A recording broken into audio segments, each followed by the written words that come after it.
Ka-Express, matapos ang ilang buwang pananabik, muling sumisiklab ang pangalan ni Kai Sotto sa NBA radar.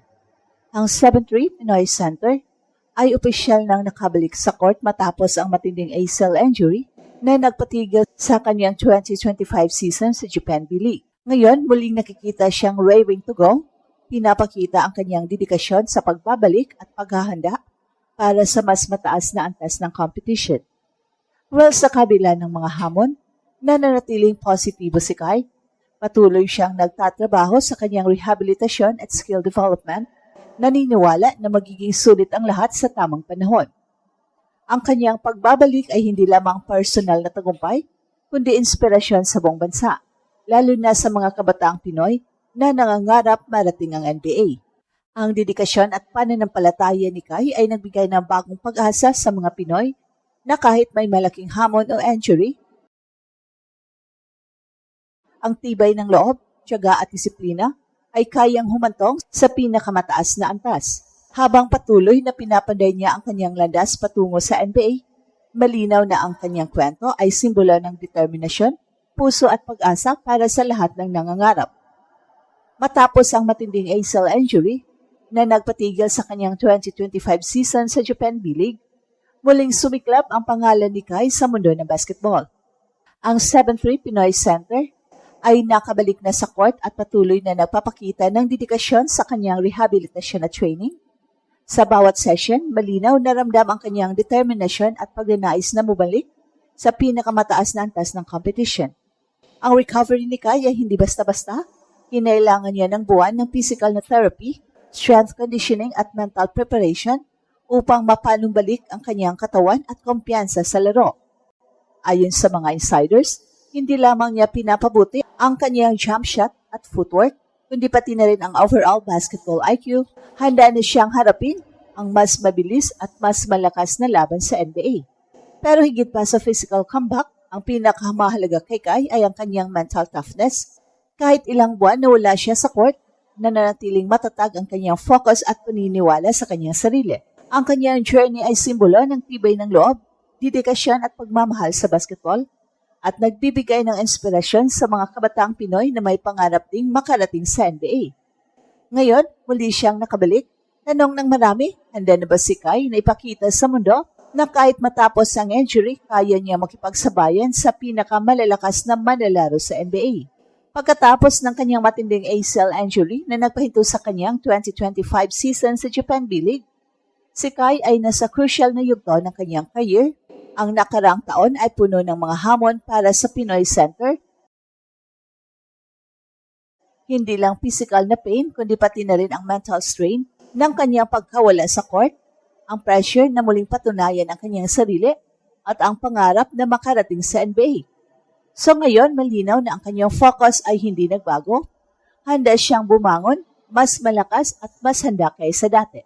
Ang proseso ng kanyang recovery ay masinsinan at disiplinado. Ayon sa mga ulat, si Kai ay dumaan sa buwan ng intensive physical therapy, strength at conditioning programs at skill development upang mapanumbalik ang kanyang mobility, agility at jumping ability. Ang ACL injury ay isa sa mga pinakamahirap na injury para sa isang basketball player, lalo na sa isang manlalarong kasing taas ni Kai. Pero sa kabila ng sakit at limitasyon, ang kanyang work ethic ay nananatiling world-class. Araw-araw nakikita siyang nag-e-exercise, nagre-rebound at nagwo-work on footwork at shooting drills, kasama ang kanyang personal trainers at coaching team. Well, hindi lamang physical ang kanyang inihanda, malaki ang pagbibigay din ni Kai sa mental aspect ng laro. Alam niya sa NBA, hindi sapat ang laki at galing sa paa o kamay. Kailangan ang mabilis na pag-iisip, court awareness at tamang decision-making sa high-pressure situations. At sa kanyang rehabilitasyon, binibigyan ng priority niya ang pag-develop ng kanyang basketball IQ, pag-intindi sa spacing, defensive rotations at offensive reads upang maging mas kompleto at versatile na player sa global stage. Sa international exposure, si Kai ay patuloy na nagpakita ng potensyal, nakabalik na siya sa team practices, nagpakita ng improved timing sa rebounds at defensive positioning, at unti-unti ring naibalik ang kanyang signature shot-blocking presence sa paint. Ang coaching staff at mga scouts ay positibo sa kanyang progress at marami ang naniniwala na ang kanyang injury recovery ay nasa tamang track para makapag-adjust muli sa physical demands ng NBA. At ang kapansin-pansin ay ang kanyang determinasyon at kumpiyansa. Sa mga interview, paulit-ulit niyang binibigyang diin ng injury ay bahagi lamang ng kanyang journey, hindi ito hadlang sa kanyang pangarap. Patience, consistency at dedication lang ang kailangan, sabi ni Kai. At ang mindset na ito ay nagbibigay inspirasyon hindi lang sa mga kabataang Pinoy, kundi pati na rin sa buong basketball community na nakakita sa kanya ang halimbawa ng perseverance at resilience. So ngayon habang papalapit ang susunod na NBA season, nakatingin ang buong basketball world sa Filipino Giant. Handa na siyang muling magpakita ng galing sa international stage. At sa bawat practice at training session, ipinapakita ni Kai ng injury ay hindi nagpatigil sa kanyang pangarap. Sa halip, pinatatag nito ang kanyang determinasyon. At sa gabay ng kanyang coaches, trainer at sariling disiplina, si Kai ay hindi lamang bumabalik sa court, siya ay bumabalik bilang mas handa, mas matatag at mas determinado na ipakita sa mundo na ang Pinoy na may taas at puso ay kayang makipagsabayan sa NBA. Ang pagbabalik ni Kai ay higit pa sa personal na tagumpay. Ito ay simbolo ng tibay ng loob, dedikasyon at inspirasyon sa bawat kabataang Pinoy na may pangarap sa basketball. Ang susunod na NBA season ay maaaring maging simula ng bagong kabanata sa kanyang career. At sa bawat hakbang ni Kai sa court, malinaw na nakikita ang puso, disiplina at determinasyon ng isang tunay na Pinoy Giant. Pagkatapos ng matinding ACL injury na nagpahinto sa kanyang 2025 season sa Japan B-League, si Kai ay nasa critical na yugto ng kanyang career.